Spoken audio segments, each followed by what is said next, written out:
Hello my dear student. तो एक बार फिर से आप लोगों को इस वीडियो के माध्यम से मैं पढ़ाऊंगा फिजिक्स का दूसरा अध्याय, प्रकाश का अपवर्तन। इनको इंग्लिश में हम लोग बोलते हैं रिफ्लेक्शन ऑफ लाइट। तो रिफ्लेक्शन ऑफ लाइट के सारे लघु उत्तरीय प्रश्न को करवाऊंगा। तो चलिए ज्यादा देरी न करते हुए टॉपिक को स्टार्ट करते हैं। तो पहला प्रश्न दिया हुआ है, जब प्रकाश एक माध्यम से दूसरे माध्यम में प्रवेश करता है तब प्रकाश की दिशा में परिवर्तन को क्या कहते हैं? तो इनका उत्तर है, जब प्रकाश एक माध्यम से दूसरे माध्यम में प्रवेश करती है तब प्रकाश की दिशा परिवर्तन की क्रिया को प्रकाश के अपवर्तन कहते हैं। दूसरा प्रश्न है, जब प्रकाश की किरण विरल माध्यम जैसे हवा से सघन माध्यम जैसे कांच में जाती है तब वह अभिलंब की ओर मुड़ जाती है या अभिलंब से दूर हटती है? तो इन प्रश्नों का उत्तर है, जब प्रकाश की किरण विरल माध्यम से सघन माध्यम में जाती है तब वह अभिलंब की ओर मुड़ जाती है। अब तीसरा प्रश्न है, जब प्रकाश की किरण एक माध्यम से दूसरे माध्यम में जाती है तब वह अभिलंब से दूर मुड़ जाती है। दोनों में कौन सा माध्यम प्रकाशीय रूप से अधिक सघन है? तो इनका प्रश्न है, माध्यम एक हवा, माध्यम दो कांच की अपेक्षा ज्यादा सघन होगा। तो चलिए इन प्रश्नों का चौथा प्रश्न को जान लेते हैं। तो चौथा प्रश्न है, प्रकाश वायु में प्रकाश एक सेकेंड में लगभग कितनी दूर तय करती है? तो इनका उत्तर है, वायु में प्रकाश लगभग एक सेकेंड में 3 लाख किलोमीटर सेकेंड की दूरी तय करता है।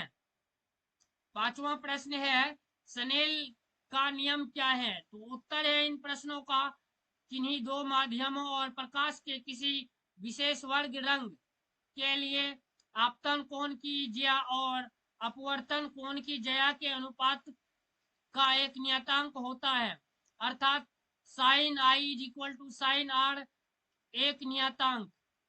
अब देखिए छठा प्रश्न है, इस प्रश्नावली का अपवर्तनांक के परिभाषा दे। बहुत इंपॉर्टेंट प्रश्न सब है। किसी माध्यम की प्रकाश की किरण की दिशा को बदलने की क्षमता को उसका अपवर्तनांक कहते हैं। अब सातवां प्रश्न है, किस माध्यम का अपवर्तनांक अधिक होता है, सघन माध्यम या विरल माध्यम? तो इन प्रश्नों का उत्तर है सघन माध्यम। आठवां प्रश्न है, पानी का अपवर्तनांक 1.33 है, इस कथन का क्या तात्पर्य है? तो इन प्रश्नों का उत्तर है, पानी में प्रकाश की चाल शून्य या वायु में प्रकाश की चाल 1/1.33 अथवा 3/4 गुना होता है।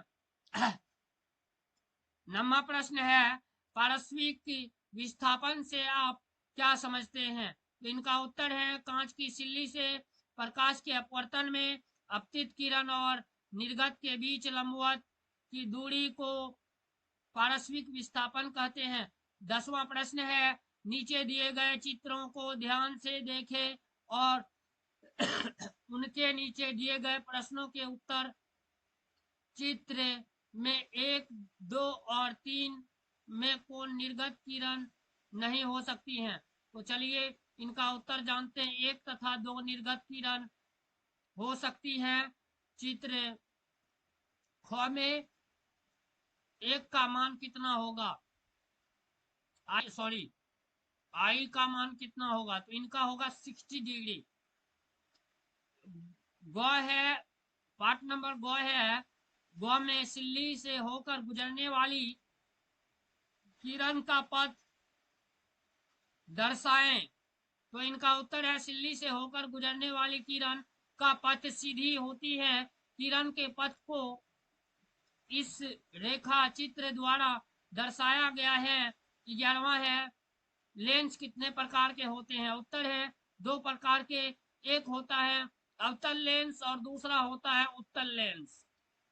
12वां प्रश्न है लेंस के मुख्य अक्ष की परिभाषा दें।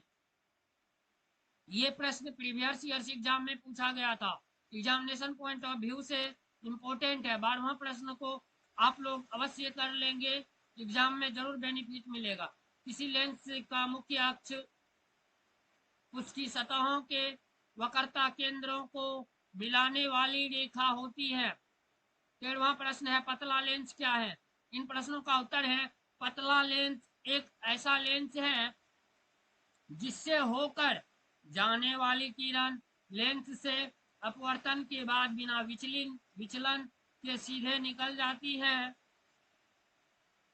14वां प्रश्न है प्रत्येक लेंस के मुख्य अक्ष फोकस होती है। लेंस के किस मुख्य फोकस को लेंस का फोकस कहा जाता है। तो इनका उत्तर है प्रत्येक लेंस के दो मुख्य फोकस होती हैं। द्वितीय लेंस के मुख्य फोकस f2, किसी लेंस के दो मुख्य फोकस होते हैं जिन्हें f1 f2 द्वारा दर्शाया गया जाता है। अतः लेंस के प्रथम मुख्य फोकस f1 को अवतल लेंस का फोकस कहा जाता है तथा लेंस के द्वितीय मुख्य फोकस f2 को उत्तल लेंस का फोकस कहा जाता है। अब 15वां प्रश्न को जानेंगे। 15वां प्रश्न है उत्तल लेंस के सामने किसी वस्तु को कहाँ रखने पर उसके आकार के बराबर के आकार का वास्तविक प्रतिबिंब बनता है। तो इनका उत्तर है लेंस के सामने किसी वस्तु को 2f1 पर रखने पर उसके आकार के बराबर वास्तविक प्रतिबिंब बनता है। और 16वां प्रश्न है फोकस दूरी किस लेंस की धनात्मक होती है। तो इनका उत्तर है उत्तल लेंस अथवा अवतल लेंस। तो इन प्रश्नों का उत्तर है उत्तल लेंस की फोकस दूरी हमेशा धनात्मक होता है।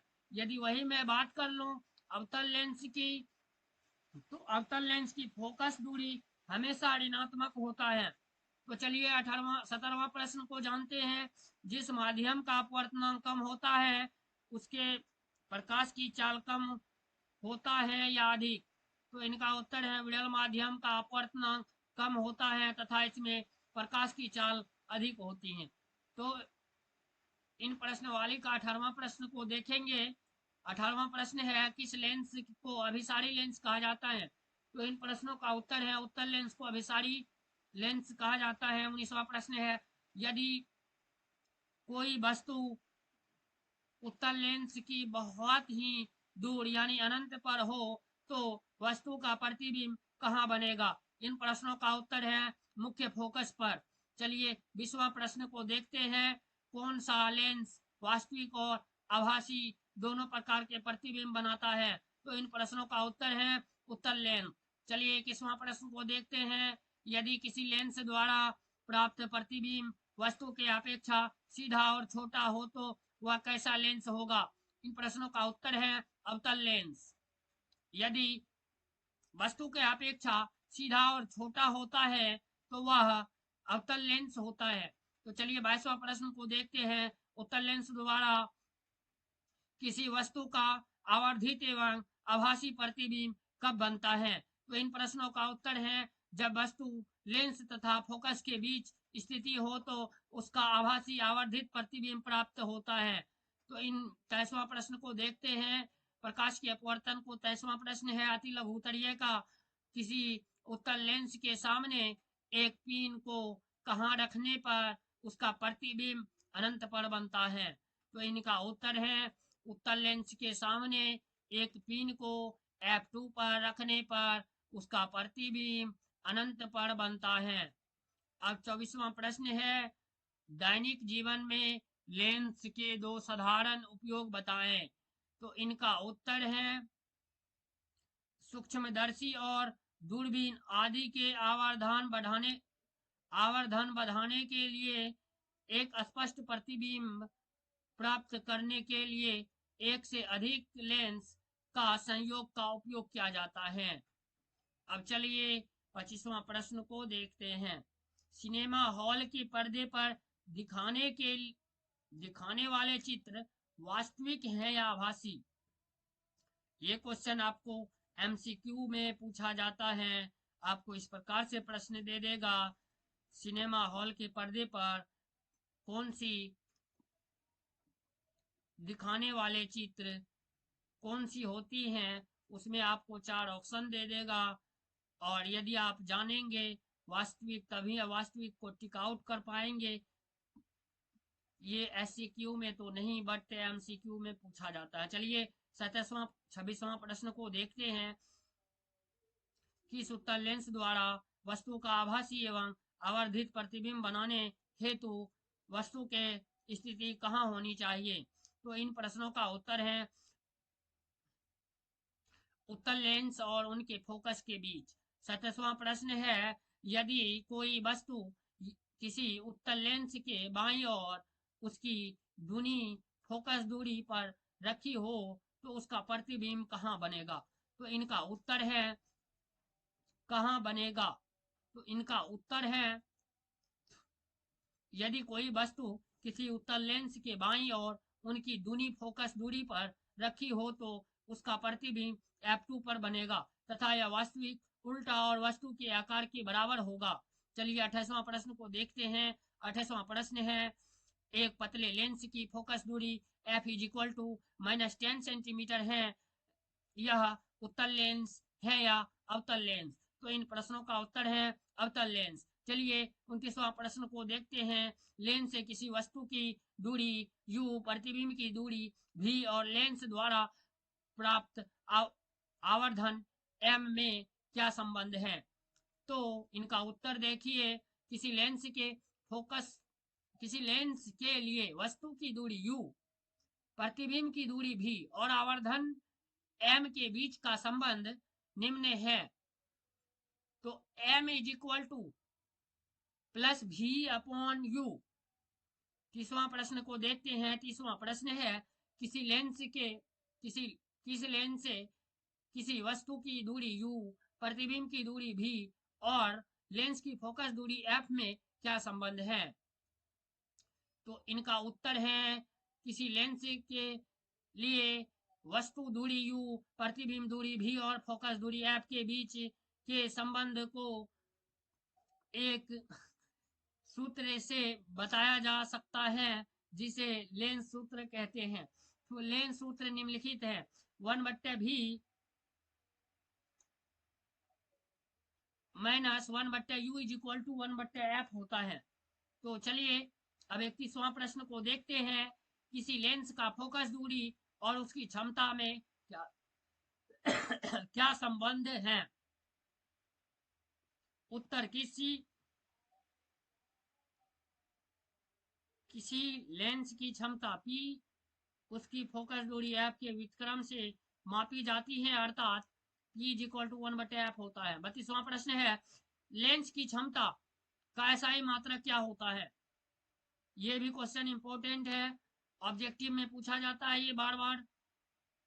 लेंस की क्षमता SI m -1 प्रति मीटर होता है, जिसे डायप्टर डी भी कहते हैं। और 33वां प्रश्न है, किस वस्तु के चश्मे में लगे लेंस की क्षमता 1-5D? लेंस उत्तल है या अवतल? तो इन प्रश्नों का उत्तर है, यदि चश्मा में लेंस लगा हुआ रहता है तो चश्मा में हमेशा उत्तल लेंस लगाया जाता है। 34वां प्रश्न है, किसी उत्तल लेंस का आधा भाग काले कागज से ढक दिया जाए, क्या वह लेंस किसी वस्तु बिंब का पूरा प्रतिबिंब बना सकेगा? तो इन प्रश्नों का उत्तर है हाँ, लेकिन उनकी तीव्रता घट जाती है क्योंकि किरणों की संख्या कम हो जाती है। 35वां प्रश्न है, लेंस प्रतिबिंब कैसे बनाते हैं? तो इन प्रश्नों का उत्तर है, लेंस प्रकार के अपवर्तन द्वारा प्रतिबिंब बनाते हैं। लेंस प्रकार के अपवर्तन प्रकाश के अपवर्तन होता है। यहाँ टाइपिंग मिस है तो प्रकार लिखा गया है, आप लोगों को प्रकाश लिख लेना है। प्रकाश के अपवर्तन द्वारा प्रतिबिंब बनता है। तो 36वां प्रश्न को चलिए जानते हैं। 36वां प्रश्न है किसी लेंस की क्षमता एक डायप्टर है, इसे परिभाषित करें। तो इनका उत्तर है एक डायप्टर उस लेंस की क्षमता है जिसकी फोकस दूरी 1 मीटर हो। 1d is equal to 1 metre minus 1। अब 37वां प्रश्न को देखते हैं। 2 मीटर फोकस दूरी वाले एक उत्तल लेंस की क्षमता कितनी होती है? तो इनका उत्तर है -1.5d। तो 38वां प्रश्न है 2 मीटर फोकस दूरी वाले एक उत्तल लेंस की क्षमता कितनी होगी? तो इन प्रश्नों का उत्तर है 0.+0.5d। अब आखिरी प्रश्न है अति लघु उत्तरीय का आखिरी प्रश्न है एक लेंस की क्षमता 5d है, यह किस प्रकार का लेंस होगा? तो इन प्रश्नों का उत्तर है उत्तल लेंस।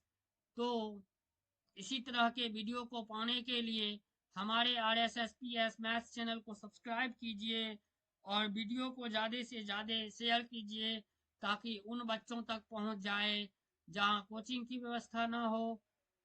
तब तक के लिए बाय बाय, फिर मिलते हैं अगले वीडियो में।